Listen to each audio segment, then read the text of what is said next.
Hello दोस्तों, आप लोगों ने अक्सर देखा होगा कि कुछ लोगों को आँखों का मसला रहता है कि वो रात को देख नहीं सकते। कुछ लोगों को ये मसला होता है कि उनकी ग्रोथ रुकी हुई है। कुछ लोगों को ये मसला होता है कि उनके बाल गिर रहे हैं, या कुछ बुज़ुर्गों को ये मसला होता है जिनकी उम्र 50 साल से ज़्यादा होता है।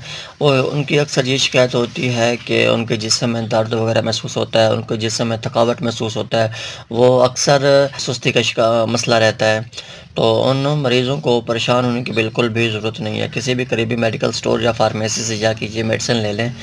मज़ीद तफ़सील के लिए मुकम्मल वीडियो देखें। दोस्तों, मैं जिस टैबलेट के बारे में बात कर रहा हूँ वो है सर्बैक्सिज़ेड। सर्बैक्सिज़ेड एक किस्म का मल्टीविटामिन्स ये टैबलेट्स हैं। इसके अंदर तकरीबन 10 से ज़्यादा विटामिन्स या मिनरल्स हैं। इनका जो किरदार है वो हमारे जिस्म के नशो-नुमा के हवाले से है, हमारे बालों को मज़बूती के हवाले से है, या बाज़ औक़ात हमें रात को नज़र सही नहीं आता, बाज़ को लोगों को नाइट ब्लाइंडनेस का मसला होता है, तो वो भी इसको इस्तेमाल कर सकते हैं अपना मसला दूर करने के लिए।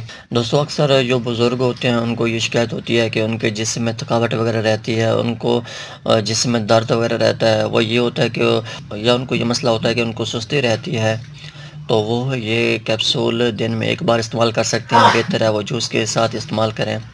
तो दोस्तों, एक और मसला ये है कि अक्सर ये सुनने में आता है कि इसको प्रेग्नेंट वुमेन इस्तेमाल कर लें, लेकिन एक मसला ये है कि प्रेग्नेंट वुमेन बेहतर है, एक जो हेल्थ केयर प्रोवाइडर है बेहतर है वो उसकी निगरानी में ही जो चीज़ इस्तेमाल करनी है वो करे। लोगों की बातों पे अमल ना करें, उनकी सुनी सुनी बातों पे अमल ना करें, क्योंकि ये होता है, बेशक ये एक मल्टीविटामिन से टैबलेट है। मल्टीविटामिन कोई भी चीज़ होती है वो इंसानी जिस्म के लिए ठीक होती है, लेकिन मसला ये है कि इसमें अगर कोई एक भी मिनरल या विटामिन ज़्यादा हो जाए तो वो बच्चे के ऊपर असर हो सकते हैं। जैसे कि विटामिन B6 है, अगर इसकी ज़्यादती हो जाए तो वो बच्चे को डिस्टर्ब कर सकता है। दोस्तों, आपका सर्बैक्सिज़ेड या इससे रिलेटेड कोई भी सवाल हो आप कमेंट कर सकते हैं। आपको अगर मेरी ये वीडियो अच्छी लगे तो काइंडली मेरे वीडियो को लाइक और शेयर कर दें, मेरे चैनल को सब्सक्राइब कर दें। शुक्रिया। अल्लाह हाफ़िज़।